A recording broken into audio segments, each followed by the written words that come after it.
Hi, welcome to another Tips on Tuesday. Slightly different this week in that we got some real world learning from a friend of mine who had an incident recently, but actually sat down and analysed what had gone wrong and then was brave enough to actually share that on Facebook with everybody with an explanation of what had happened so that everybody could learn from it.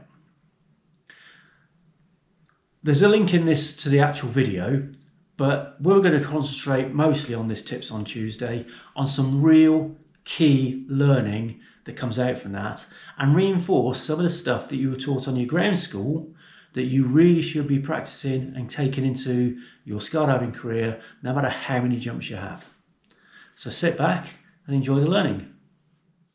Basically what happened was he tracked off a little bit lower than normal, which then meant he was already eating into his pool time. He tracked a bit longer than he usually does. So again, eating into that time even more.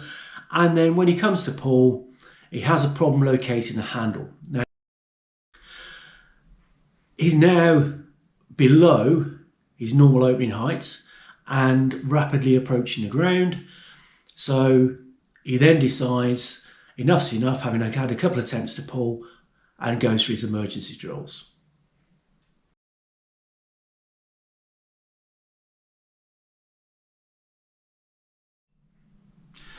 So Tony's rationalising all this and evaluating it post-incident is excellent. And when you watch the full video, he'll go through all the things that were going through his head at the time and what he thinks was going on based on both what actually happened and his recall of it, plus also the data from the vigil that indicated what heights he'd cut away and pulled his reserve, etc. But the key thing here is that forgetting some of the basics that you're taught on your ground school about what your priority is on every single skydive. So let's revisit those. So priority number one, on every skydive, pull. You need to put a parachute above your head in order to land safely. That priority is just as important on every single skydive as it was on your first one. So priority one, pull. Priority number two, pull at the right altitude. Know your pull height and stick to it religiously.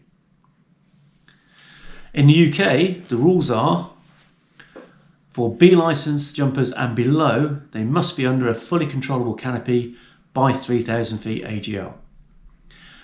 For C licence and above, they must be under a fully controllable canopy by 2,500 feet AGL. Those rules are there for good reason. Priority number three, pull at the right altitude in a stable body position, maintaining a good arch. This gives your parachute a clean platform to deploy from, meaning it hasn't got to fight its way around your body and risk an entanglement. So that's your three priorities on every single jump. Remember, nobody turns up at the DZ in the morning saying, I'm going to have an incident today. So if you're involved in one, it's probably going to come as a surprise. There's ways you can mitigate that. Remind yourself about the plan for each skydive. Make sure you know what you're doing, what height you're breaking off, what height you're opening.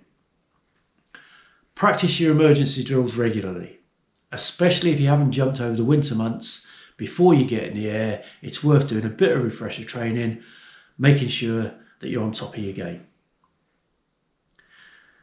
Keep an eye out for yourself and others.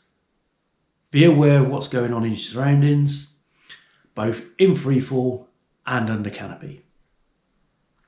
Above all, stay safe, enjoy your jumps.